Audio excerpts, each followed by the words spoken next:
Hiya, I'm just going to do a very quick unboxing of a Fitbit One. These only came out in the UK recently, and there aren't, if any, videos online that show you unboxing, so here we are. This is the box. I've actually already taken it out of a plastic casing, there you go, just to get at it a little bit faster. On the back it's got information about the device, what it does, how to use it, and it's got it in different languages. On the side you can see information. I don't know if it's going to focus in on that at all. The side has got information about what it's compatible with and sort of what software you can use it for. It works with an iPhone 4S upwards, and by that I mean it will synchronize directly to the phone rather than synchronizing to the computer, and I'll talk a bit about that in a second.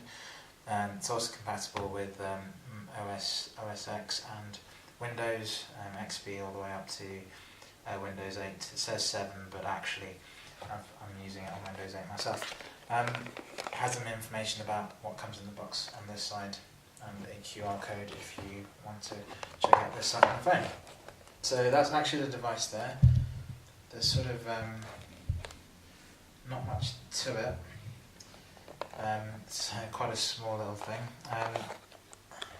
When you open the box, it comes with a nice small instruction manual here.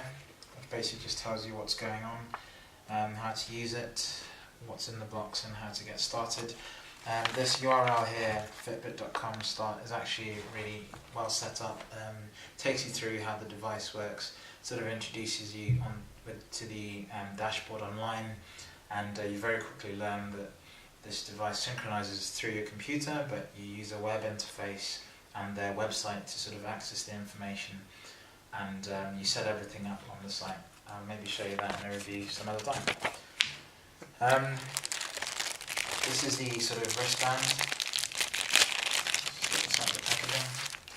So if you've ever bought a Adidas My Coach sort of sports band, it's sort of the same sort of material, and I'll just show you quickly how it works. You get it around your wrist, and it's quite comfortable. It's really quite comfortable. It's not at all sort of harsh on the wrist, and you can just see there how it works. What actually happens is the Fitbit just goes into that section just there. Okay, carrying on. In the box you get a cable. This is the charger. That goes into your computer. The Fitbit goes into that end there, and the contacts you can just about possibly see of connect to the bottom of the Fitbit. You've got the clip. This helps you sort of wear it on a day-to-day basis, and you can wear it in lots of different places. And this is the USB dongle. I think the reason you need this is because it's using Bluetooth 4 technology, so I'm sort of hoping that if you've got a laptop or a desktop that has Bluetooth 4, which I don't, then you don't need this dongle. Otherwise it seems a little pointless. I sort of think if you can sync directly to a phone with Bluetooth 4 support, then I can't really think why you'd need this. But nonetheless, it's there in case you don't have that functionality, and it's quite cool. So the device itself is just there. Okay, you just pull that out. When you take this out, try and keep this intact. It's like a container. I just think it's quite a useful thing to keep it in and stop the edges sort of getting scratchy if you're travelling. So this is it. It's quite a small device. Just to show you, compared to an iPhone 4, that's what you're sort of looking at.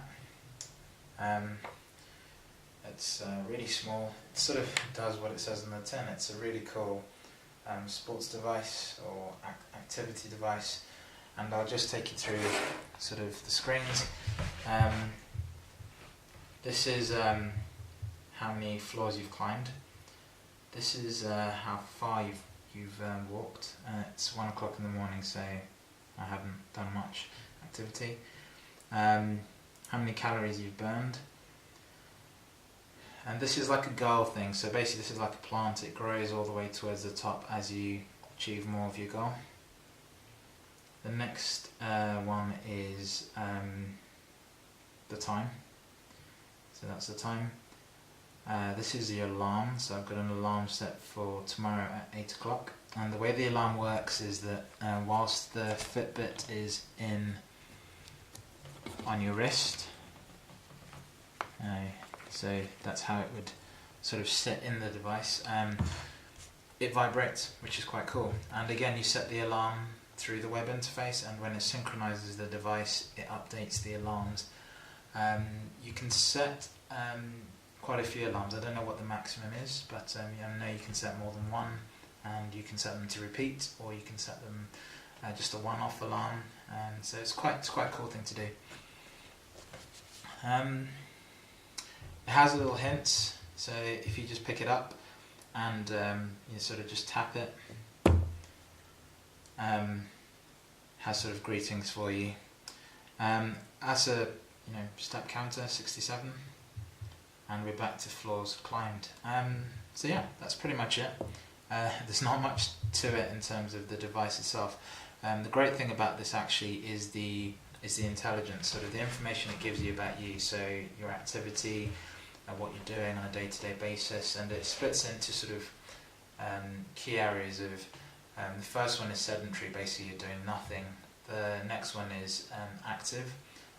The next one is sleep, and then the last section is sort of very active or fairly active, and that's how it sort of differentiates between the two. And when you get online, the details about these are obviously a little bit more well explained, but in short, that's the Fitbit One.